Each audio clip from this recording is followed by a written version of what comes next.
Bonjour à tous, avec l'aide de Dieu, nous allons étudier le Rambam, Ilchot Klei HaMikdash ve'Ovdim Bo, les lois des ustensiles du temple et ceux qui servent dans le temple. Perek HaSiri, le 10e chapitre, Halacha Aleph. Suite à ce que nous avons appris dans le chapitre précédent, les vêtements du Kohen ordinaire et du Kohen Gadol, le grand prêtre. Donc il y a 4 vêtements pour le Kohen ordinaire et il y a 8 vêtements pour le grand prêtre. Maintenant, nous allons apprendre comment le Kohen ordinaire met ses vêtements, dans quel ordre, puis dans quel ordre le Kohen Gadol met ses vêtements.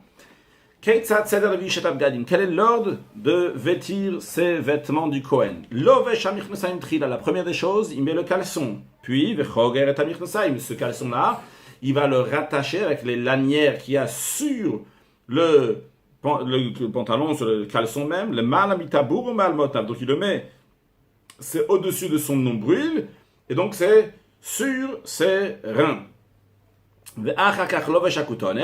Et après, il met la tunique. En troisième étape, il va mettre la ceinture. Où est-ce qu'il met la ceinture? Face aux aisselles de ses mains. C'est-à-dire, les aisselles sont là, entre là et là, donc à ce niveau-là, au bout des aisselles. C'est-à-dire donc à ce niveau-là, ici. Donc c'est là qu'il va mettre le avnet, la ceinture, son gartel. Et il entoure, donc encore un tour, jusqu'à qu'il va finir de faire tout le tour, donc toute la ceinture va s'entourer autour de lui. À propos de la ceinture, il dit clairement dans ce qu'on dit la Kabbalah, c'est-à-dire dans le prophète Yecheskel, il est dit que les Kohanim ne vont pas mettre la ceinture bayaza, keser bayaza, makom shemazim, dans l'endroit où il transpire.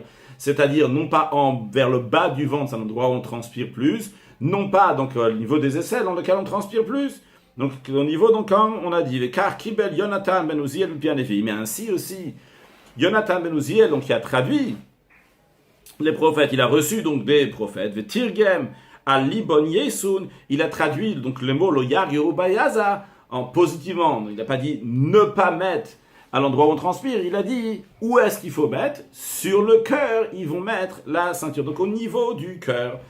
Après le 4e vêtement, donc c'est le mitznefet, le turban qui va enrouler, qui minkova comme une sorte de couvre-chef sur sa tête. Halacha Gimel. Maintenant le Kohen Gadol, qui a encore 4 vêtements à mettre. Alors lui, quel est l'ordre? Alors au début, donc il met le caleçon comme le Kohen ordinaire. Après, il met la tunique comme le Kohen ordinaire, mais après que après que le 3e vêtement qu'il met, donc c'est la ceinture. Après cela, l'oveshameil. Après ça, donc il va mettre donc sa robe. Ve'alameil. Après sur sa robe, il va mettre à ephod, donc ce qu'on appelait dans le cours précédent le tablier. Ve'achoshen et le pectoral. Ve'choger becheshev à ephod. Avec la ceinture du ephod, du tablier, on avait vu qu'il y avait une ceinture. Donc ça, avec ça, il va serré à la meil, donc sur sa robe, mitachatachoshen, sous le pectoral, ou le fichachnika meil à ephod. C'est la raison pour laquelle que, à propos du meil, qui est la robe, dans la Torah, on dit la robe du ephod. Quel rapport avec le ephod? Le ephod, c'est une chose, le tablier, c'est une chose, et le meil, la robe, c'est une deuxième chose. Seulement quoi? Meil shechogro à ephod. Parce que cette robe-là, avec quoi elle les ceint? Comment on la fait? Quelle ceinture? Avec la ceinture du ephod. Donc continuons l'ordre que le Kohen Gadol met les vêtements après. Donc il enroule le turban. Puis il met le tzitz, donc la plaque frontale, au-delà du turban. Alors, quand on dit au-delà du turban, ne pas se tromper. Ici, le turban, il est à ce niveau-là, donc de la tête du Kohen Gadol. Ici, donc c'est plutôt à ce niveau-là. Ici, il va mettre cette filine, comme on va voir dans l'instant. Ici, il va mettre la plaque frontale. Et quand on dit au-delà, donc c'est pas que la plaque frontale est au-delà du turban, mais au-delà, c'est dans ce sens ici, derrière, donc le turban lui arrive ici. Et là, donc, il va mettre, donc le tzitz, il va être comme ça ici, donc sur le front. Mais il y a des fils, comme on avait vu, donc il y a un fil qui va d'un côté et de l'autre. Ce fil-là, donc, va aller derrière. Il va attacher ce fil-là sur le turban. Donc, en autre mot, il a le turban, il a le tzitz qui est ici, et ce tzitz, donc la plaque frontale, il va se fermer derrière sur le turban. ou le fichar, ou c'est aroyanir ben mitznefet, ses cheveux pouvaient être vus entre la plaque frontale et la mitznefet, le turban. C'est là-bas donc ils mettaient les tfilin de la tête, qu'on va voir dans quelques instants, ben tzitz, la mitznefet, entre la plaque frontale et le turban. Ici donc le Kohen Gadol mettait la mitzvah fait le turban. Halacha dalet. Mitzvata c'est la sot begadim elu. Donc c'est un commandement positif de faire ces vêtements-là, donc les vêtements de prêtise. Veliot a Kohen oved vaem, et que le Kohen va servir dans le temple avec ces vêtements-là. D'où on apprend que c'est une mitzvah de faire ces vêtements. Shenemar, il est dit, ve'asita bigdei kodesh. Tu feras des vêtements saints. Et il y a écrit, ça c'est à propos de Aaron lui-même, qui était Kohen Gadol, grand prêtre, mais il est écrit aussi à propos des enfants de Aaron, qui étaient Kohen ordinaire, que les enfants de Aaron, de Kohen ordinaire, tu vas les rapprocher et tu vas leur mettre les tuniques, etc. Dans la suite aussi écrit les autres vêtements. Si un grand prêtre, il a servi dans le temple, mais il n'avait pas ces 8 vêtements-là, il manquait un vêtement, au Kohen Hediot, ou un Kohen ordinaire, chez Shimesh, qui a servi, qui a officié dans le temple avec moins des 4 vêtements qu'il doit avoir, ou un Ika Mechusa Begadim, ça s'appelle donc quelqu'un qui a servi dans le temple en ayant des vêtements qui sont manquants, Mechusa Begadim, Ve'avodat Psula, et son service est disqualifié. Il est coupable de mort par le ciel. Kezar chez Shimesh, comme quelqu'un qui est un étranger, quelqu'un qui n'est pas Cohen, et qui a servi dans le temple, que premièrement, son travail est disqualifié, et deuxièmement, qu'il est coupable de mort par le ciel. Shenemar, d'où on apprend ça, que s'il n'a pas ses vêtements, eh bien, il n'est pas considéré comme un Cohen, il est considéré comme un zar, comme un étranger, parce qu'il y a écrit, Vechagarta otamavnet, il y a écrit, donc tu vas leur ceindre avec la ceinture, et à la suite de ça, il y a écrit Vehaitalaem keuna. Et à ce moment-là, donc, ils vont avoir la prêtise. C'est-à-dire que quand ils ont les vêtements, Bisman shebigdem alem, lorsqu'ils ont les vêtements de prêtise, Kehunatam alem, ils ont le rôle de service, d'officier dans le temple. Par contre, En bigdem alem, s'ils n'ont pas leurs vêtements sur eux, bien que c'est un Kohen, mais quand même, En kehunatam alem, ils n'ont pas les critères que le Kohen doit avoir pour faire le service. Donc dans ces cas-là, s'ils ne sont pas comme un Kohen, la harem kezarim, donc ils sont comme des étrangers, Venemar, il est dit à propos d'un étranger, Vehazar akarev yumat, que l'étranger qui s'approche donc pour servir dans le temple alors qu'il est étranger, il n'est pas Kohen, yumat, il sera mis à mort donc par le ciel. Halacha est que shem shemuchusa begadim chayav mita oposela avoda. De même que quelqu'un qui n'a pas ses vêtements, donc le Kohen Gadol qui n'a pas ses 8 vêtements, le Kohen Hediot qui n'a pas ses 4 vêtements, eh bien, il est coupable de mort et son service est disqualifié. Car hayater begadim, de même celui qui a plus de vêtements, si le Kohen Gadol va avoir 9 vêtements ou plus, si le Kohen Hediot va avoir 5 vêtements ou plus, Kigon, comme par exemple, chez Lavash Shtekutanot, s'il a mis 2 caleçons au Shnei Avnetim, ou bien 2 ceintures, au Kohen Hediot, chez Lavash Bide Kohen Gadol, ou bien un Kohen ordinaire, qui n'a pas mis juste de vêtements, aucun rapport avec la prêtise. Il a mis des vêtements, mais du Kohen Gadol, alors que lui, c'est seulement un Kohen Hediot. Ve'avad, et il a officié dans le temple d'une telle manière, eh bien, il a profané le service de Chayav Mitebe de Shamayim, il est coupable de mort par le ciel. Pourquoi on dit coupable de mort par le ciel, c'est contrairement donc aux morts qui sont donnés donc par le tribunal, donc par les êtres humains ici sur terre. Chayav Mitebe de Shamayim, donc c'est par le ciel, c'est que Dieu s'en occupe. Allah Chavav. Naamar Bebigde Kouna, il est dit à propos des vêtements de prêtise, Al Besaro ou le Vesham, que ces vêtements de prêtise vont être sur sa chair et il va les revêtir. Melamed, cela nous enseigne, il ne faut pas qu'il va avoir quelque chose qui fasse écran entre sa chair et les vêtements de prêtise. Afilu nima achat, même un fil, au afar, ou bien de la terre, au kinameta, ou un pou mort, si elle était entre sa chair et le vêtement, ça fait écran, donc ça veut dire que le vêtement n'est pas sur sa chair à l'endroit où il y a donc cette chose qui fait écran, et donc va vodat psula, et son service est disqualifié. Le fichar, c'est la raison pour laquelle que le Kohen ne peut pas officier dans le temple avec les tfilin du bras, parce que les tfilin qu'il met sur le bras, ça fait une khatissa, ça fait un écran entre sa peau et le vêtement. Aval shel rosh, par contre, en ce qui concerne donc les tfilin de la tête, ça ne fait pas d'écran. Pourquoi? Parce qu'il le pose dans un endroit qu'il n'a pas le vêtement de Kohen. C'est pour cela que Imratza, s'il veut les hanicham, les mettre, bishata avoda au moment du service dans le temple, Meniach, il peut mettre les téphilines, mais uniquement les téphilines de la tête, que ne vont pas faire écran entre sa chair, sa tête et le vêtement de prêtise. Il faut faire attention au moment, le Kohen doit faire attention au moment où il se revêt du vêtement de prêtise, qu'il n'y a pas de poussière, et de poussière, donc c'est un peu de terre, évidemment, pas de poussière qu'on ne peut pas voir à l'œil nu, mais en tout cas de saleté, entre sa chair et la peau, velokina, et non pas un pou, même un pou qui est vivant. Dans la halakha précédente, on a dit que si c'était un pou qui était mort, c'est pas du tout son service est disqualifié. Ici, on dit que si c'est un pou même qui est vivant, il ne faut pas qu'il soit là. Qu'au moment où il est en train d'officier, qu'il n'ait pas le vent qui rentre entre le vêtement et sa peau, de manière que le vêtement va s'éloigner de lui. Il ne faut pas non plus qu'il mette donc sa main sous toute sa tunique donc pour se gratter. De même, il ne faut pas que s'il a un poil comme ça, qu'un poil ressort du vêtement, c'est-à-dire que le poil n'est pas couvert avec le vêtement. Il ne faut pas non plus que dans le vêtement même, il ne faut pas qu'il y ait un fil comme ça qui pend dans le vêtement, donc qui n'est pas rattaché vraiment au vêtement. Mais s'il y avait une de toutes ces choses-là qu'on a dit, Bishata Avoda, au moment où il a servi dans le temple, quand même, Avodat Okshera, contrairement au cas qu'on a vu dans Halachavav, ici dans la Chazaïn, ces cas-là qu'on a vus, il ne faut pas que ça soit comme ça, mais si c'était le cas, quand même, son service est valable. Halachachet, Karachal Besar Beged Shalom Kam Gadim. Si le Kohen a entouré donc sur sa chair, quelque part, un morceau de tissu, mais ce n'était pas l'endroit où il y a un vêtement de prêtise, comme par exemple chez Krachwa Letzbao, qu'il a enroulé sur son doigt, ou à la kevo sur son talon. C'est des endroits donc, qui ne sont pas recouverts avec des vêtements de prêtise. Si ce morceau de tissu, il était de 3 doigts sur 3 doigts, qui représente 6 cm sur 6 cm, c'est considéré un écran, bien que ce n'est pas un endroit où il y a un vêtement de prêtise, ou posel, et donc ça disqualifie son travail, son service.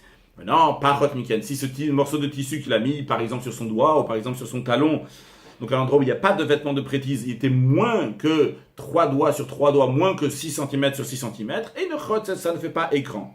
Maintenant, si ce petit vêtement était donc une petite ceinture, mais une petite ceinture, elle n'a pas 6 cm sur 6 cm, elle n'a pas 3 doigts sur 3 doigts, mais vu que c'est considéré donc un vêtement qui est important en soi-même, c'est une ceinture.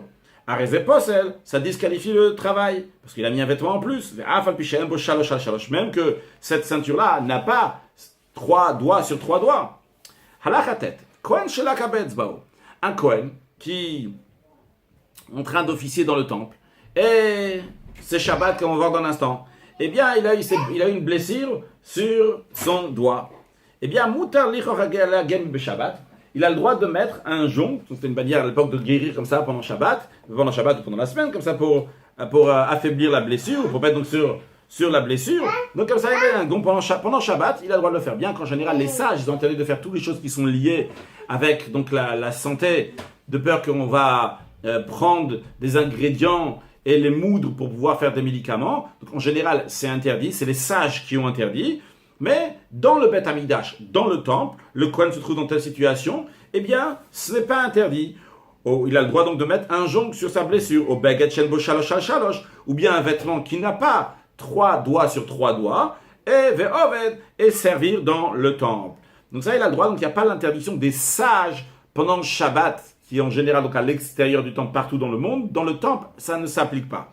Maintenant, on dit Kaven Lotzidam, si son intention, pourquoi il a mis donc ce morceau de tissu ou bien ce jonc sur son doigt ou l'endroit de sa blessure, son intention c'était pour faire sortir du sang. Assour, c'est interdit, parce que faire sortir du sang pendant Shabbat, ça c'est les sages qui interdisent.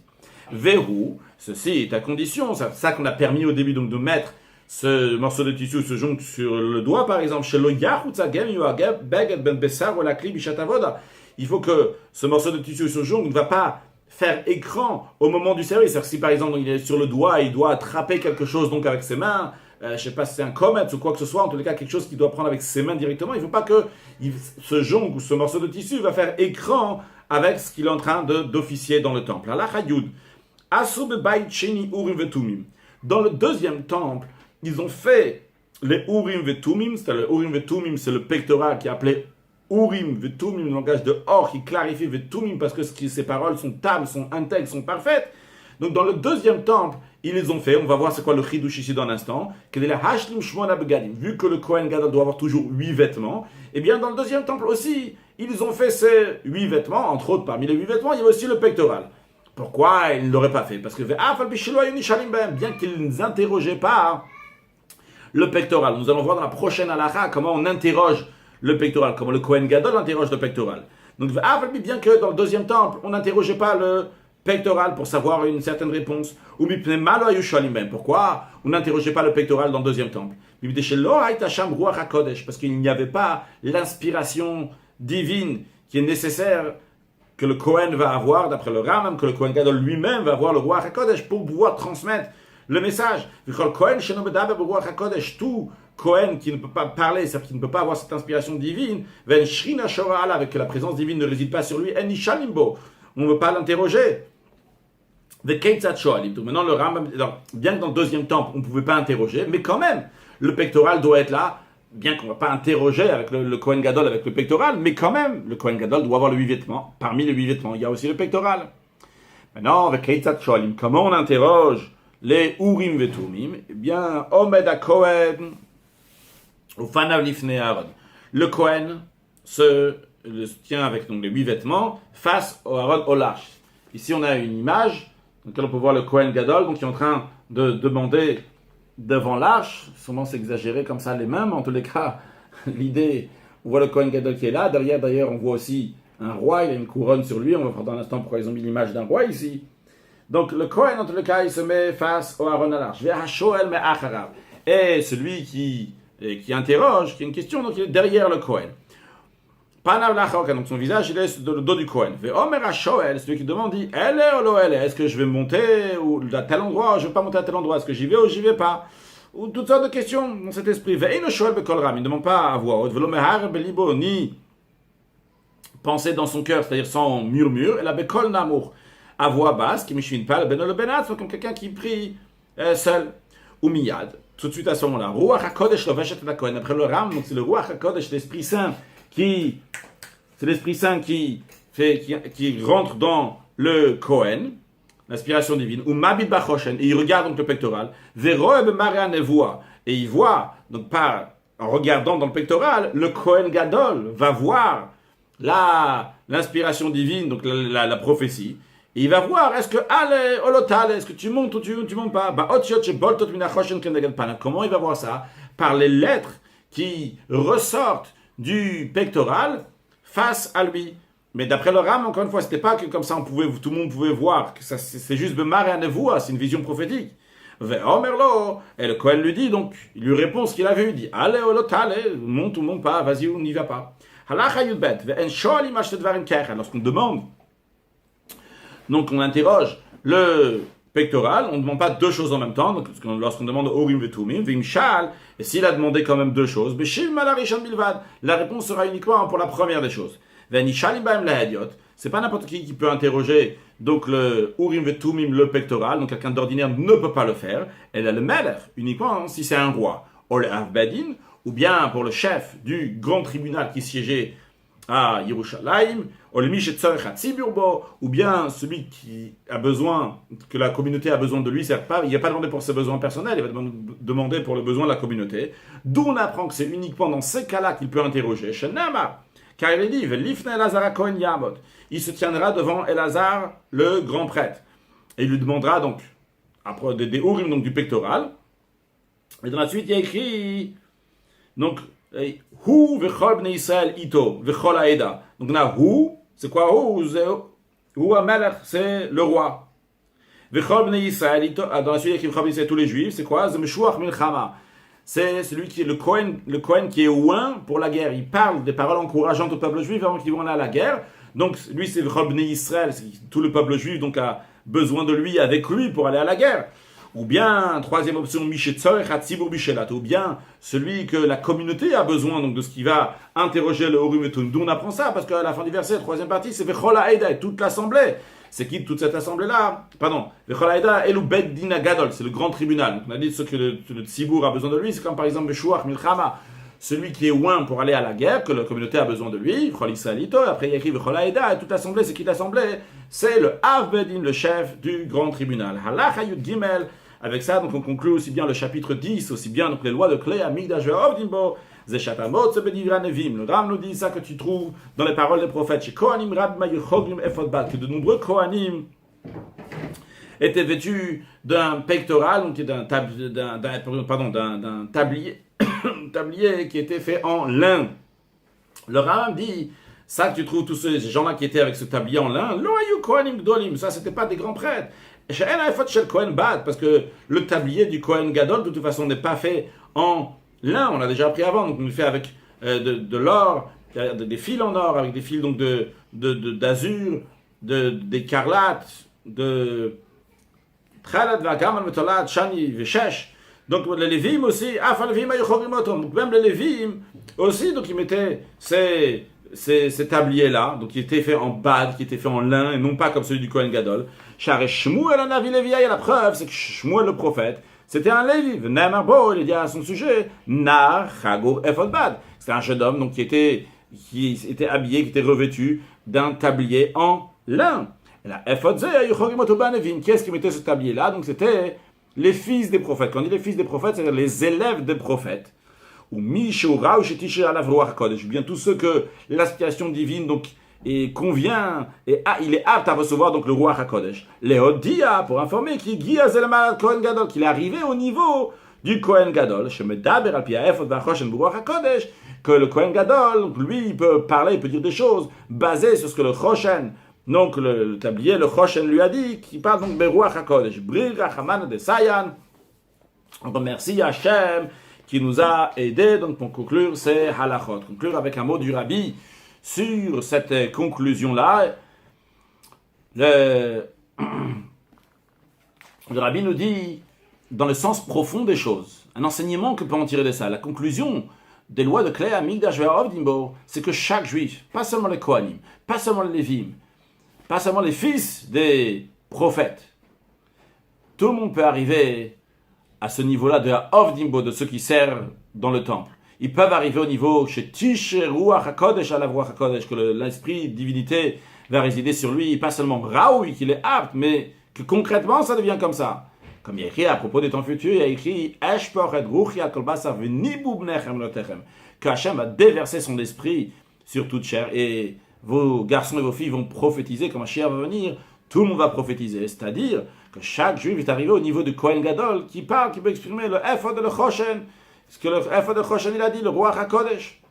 Le Rabbi dit d'après ça, aussi ça va être Yumtak, ça va être radouci, donc l'idée est que juste après ça, on rentre Biat HaMikdash, le prochain halachot, Bezrat Hashem que nous allons étudier, c'est rentrer dans le temple. Qu'est-ce que ça veut dire? Après qu'on vient de voir ici que chaque juif il est arrivé au niveau du Kohen Gadol, et bien à ce moment-là, on peut rentrer dans le temple. Que chaque juif va vraiment totalement rentrer dans le temple. Et dans le temple même, aller de niveau en niveau, jusqu'à qu'il arrive dans le niveau le plus haut, le Kodesh HaKodesh, le Saint des Saints, comme le Kohen Gadol, qui rentre dans le Kodesh HaKodesh une fois par an. Sur le plan spirituel, ça représente que le niveau de Yichida, le niveau comment le juif est entièrement attaché avec Akadosh Baruch Hu, se dévoile. Donc chaque juif, quand il dévoile donc la Yichida qui est dans lui, l'étincelle de Mashiach qui représente le niveau de Yichida, que par cela, il dévoile comment sa place, la place de chaque juif, c'est dans le Kodesh HaKodashim, dans le Saint des Saints, comme le Rabbi explique, que quand Mashiach viendra, tous les juifs seront au niveau pour rentrer dans le Saint des Saints, très prochainement avec la venue de Mashiach, qui va tous nous prendre et nous amener en Eretz Israël, à Yerushalayim Ira Kodesh, au troisième temple reconstruit, Migdash Ad Mekonu Yadecha, dans le Kodesh HaKodashim, très prochainement. Excellente journée.